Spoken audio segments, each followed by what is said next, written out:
Hello दोस्तों, welcome है मेरे आज के एक न्यू वीडियो में।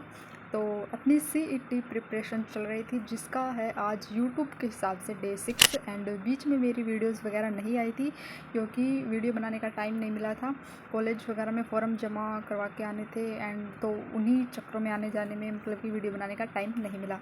तो आज से अभी फ्री हैं क्योंकि जब तक एग्ज़ाम नहीं आ जाते तब तक मैं फ्री हूँ, आप लोगों का पता नहीं। मुझे अब एक प्रेशर ये भी है कि कॉलेज की स्टडी भी साथ करनी पड़ेगी क्योंकि फॉर्म अप्लाई हो चुके हैं और एग्ज़ाम अब कभी भी आ सकते हैं। और अब की बार तो शेखावाटी यूनिवर्सिटी में एक अलग ही नियम लागू कर दिया है। आज मेरे डे 6 का टारगेट थे कि मैंने हिंदी को भी अभी साथ ले लिया है और हिंदी में मेरी थी आज संज्ञा मैंने पकड़ी थी इसको और इसकी मैंने क्लासेस लगे इसकी ट्यूशन प्रैक्टिस की थी।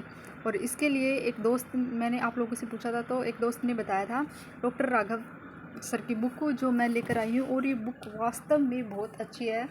पता नहीं मुझे पहले क्यों नहीं मिली। उस दोस्त को मेरा बहुत बहुत थैंक यू जिसने मुझे इस बुक का नाम बताया। वास्तव में मतलब कि ये आरएस लेवल तक का इसमें सब कुछ है। तो अभी मुझे जितने भी एग्ज़ाम देने पड़ेंगे उसके लिए मुझे अलग से कुछ नहीं लेना पड़ेगा। और इसमें जो अपने सीईटी में जो आने वाले टॉपिक हैं उनको मैंने पेंसिल से टिक भी कर दिया कि कौन कौन से टॉपिक अपने आने वाले हैं।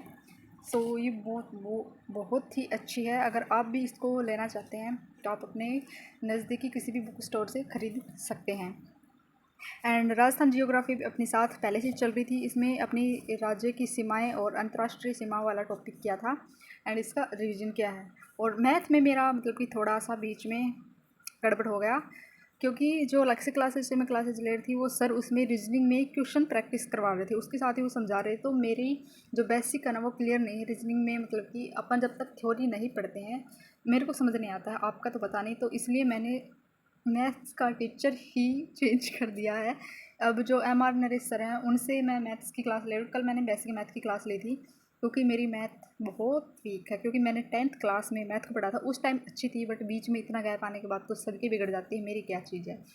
तो इसलिए मैंने वैसे लक्ष्य क्लासेज वाले सर भी बहुत अच्छे से पढ़ाते हैं, वो भी अब की बार मैथ तो फ्री में करवा रहे हैं बट रीजनिंग की वो ओनली क्वेश्चन प्रैक्टिस ही करवा रहे हैं। इसलिए मैंने एम.आर. नरेश सर से फ्री का कंटेंट लिया है यूट्यूब से, क्योंकि भाई अपन थोड़े पैसे बचाने वाले बच्चे हैं, पेड कोर्स नहीं लेने वाले थे अब की बार। इसलिए मैंने उन सर से लिया है। अगर आप पढ़ना चाहते हैं तो मैथ तो वो फ्री में करवा रहे हैं यूट्यूब से। तो यही मैंने आज 3 टारगेट पकड़े थे और कल तो मेरी वो क्लास संस्कृति वाली बुक भी आ जाएगी जीजीडी की, जो मैंने ऑर्डर की थी। तो फिर उसको भी मैं साथ लेकर चलूँगी। और एक दोस्त ने बताया था इंग्लिश के लिए VIPM एक यूट्यूब चैनल है, उसमें शिवानी मैम इंग्लिश करवाती है, तो उनकी बुक भी मैंने ऑर्डर की है। वो शायद 23-24 तारीख तक आ जाएगी, तो उसको भी फिर मैं साथ लेके चलने वाली हूँ। और अभी मैंने साइंस का कोई जुगाड़ बिठाया नहीं क्योंकि मेरे पास नोट्स तो बहुत है बट मेरे को उनमें चेक करना पड़ेगा कि कौन सा डीप में है, कौन सा मतलब कि ऊपर ऊपर का है, इसलिए। और कल से मेरी क्लास संस्कृति वाले टॉपिक्स भी साथ हो जाएंगे और उसके बाद इंग्लिश भी। तो ऐसे अपने 5-6 टॉपिक दिन में आराम से कवर हो जाएंगे और सिलेबस भी आराम से 1-1.5 महीने में कंप्लीट हो जाएगा। और ये सीरीज़ अब मेरी डेली चलने वाली है। अगर आप भी सीरीज़ को फॉलो कर रहे हैं तो सब्सक्राइब नाउ एंड आपके टारगेट पूरे करके आप भी कमेंट में डन लिख सकते हैं, जैसे मुझे भी पता चल जाएगा कि कितने लोग अपने टारगेट को लेकर सीरियस है, अपनी स्टडी को लेकर। तो अगर दूसरा स्टडी करता ना अपने पास में तो अपने को भी कॉन्फिडेंस आता है कि ये पढ़ रहा था तो क्यों नहीं पढ़ सकती। तो इससे एक दूसरे से मतलब कि वो घृणा वाला कॉन्फिडेंस मत लाना, एक दूसरे से जल के ये पढ़ जाएगी तो ज़्यादा नंबर ले आएगी, नहीं। ऐसे रखो कि ये पढ़ सकता तो मैं क्यों नहीं। तो इसलिए एक दूसरे को देखकर पढ़ो। स्कूल में भी अपन ऐसे ही पढ़ते थे, मेरी तो आदत ऐसी थी, पास वाला पढ़ता था तो ये पढ़ रहा, तू क्यों पीछे बैठी है, तो तू भी साथ पढ़। तो इसलिए साथ साथ पढ़ेंगे और साथ साथ आगे बढ़ेंगे। तो आप भी ऐसे डेली अपने टारगेट बनाइए छोटे छोटे और अपने सिलेबस को पार्ट में डिवाइड कर लीजिए। ये आपके लिए बहुत अच्छा होगा। इससे आपको पता चलेगा कि आपके कौन से सब्जेक्ट सही हैं, कौन से सब्जेक्ट वीक हैं। ये सबसे अच्छा अपना वो रहता है। इसलिए मैंने अपने सिलेबस को 3 पार्ट में डिवाइड किया था।